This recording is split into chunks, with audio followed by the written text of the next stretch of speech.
Selamat datang saudara-saudari. Hari ini kita mau mendengar dan pelajari pemerintahan yang aman. Bila dia boleh berlaku. Okey. Pemerintahan yang aman. Babak ke-11 dalam Yesaya. Keturunan Raja Daud seperti pokok yang sudah ditebang. Tetapi sebagaimana tunas baru tumbuh pada tunggul pokok.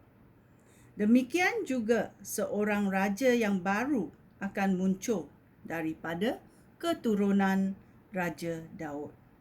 Ayat 2. Kuasa Tuhan akan mengurniakan kebijaksanaan kepada dia, juga pengetahuan dan kecekapan untuk memerintah umatnya. Dia mengenal kehendak Tuhan dan menghormati Tuhan. Dia suka mentaati Tuhan.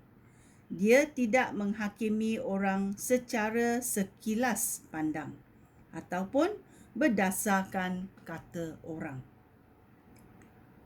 Dia menghakimi perkara orang miskin dengan adil dan membela hak orang yang lemah. Dengan perintahnya, bumi dihukum dan orang jahat akan dibinasakan.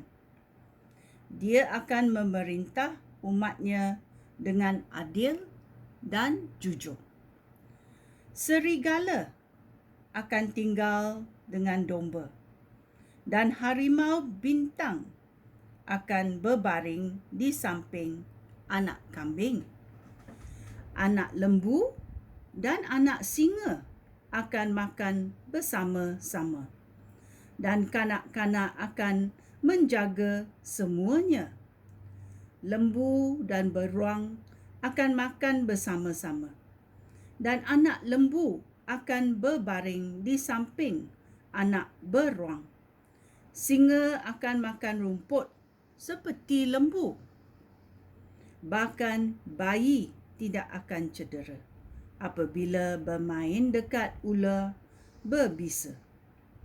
Di Sion, bukit suci Allah, tiada apa-apa pun yang jahat atau berbahaya. Bumi akan penuh dengan orang yang mengenal dan menghormati Tuhan, sebagaimana lautan penuh dengan air. Amen. Orang dalam pembuangan akan kembali. Ayat 10. Sesuatu hari akan tiba apabila seorang raja keturunan Raja Daud akan menjadi tanda kepada bangsa-bangsa.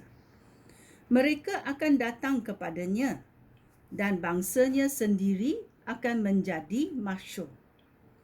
Pada hari itu, Tuhan akan sekali lagi menggunakan kuasanya untuk membawa kembali umatnya yang masih hidup di Asyur dan Mesir, di negeri Patros, Ethiopia, Elam, Babilonia dan Hamat, serta di kawasan pantai dan di pulau-pulau. Tuhan akan mengibarkan panji untuk menunjukkan kepada bangsa-bangsa bahawa dia sudah dan dia sedang mengumpulkan semua penduduk Israel dan Yahuda yang terserak di segala pelosok bumi dan membawa mereka pulang.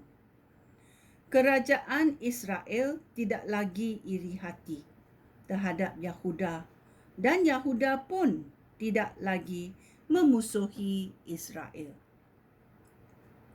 Mereka bersama-sama akan menyerang orang Filistin di sebelah barat dan menjarahi penduduk di sebelah timur. Mereka akan mengalahkan penduduk Edom dan Moab. Penduduk Ammon akan takluk kepada mereka.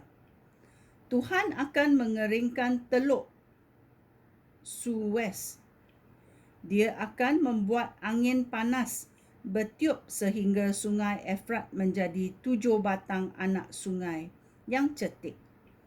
Dan sesiapa pun dapat menyeberanginya dengan berjalan kaki.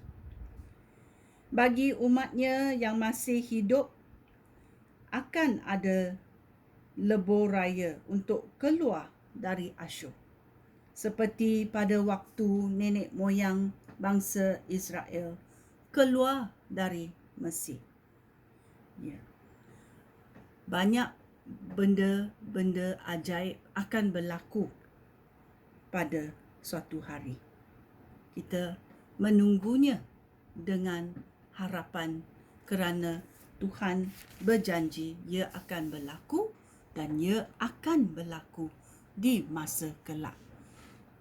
Sekian, terima kasih. Shalom.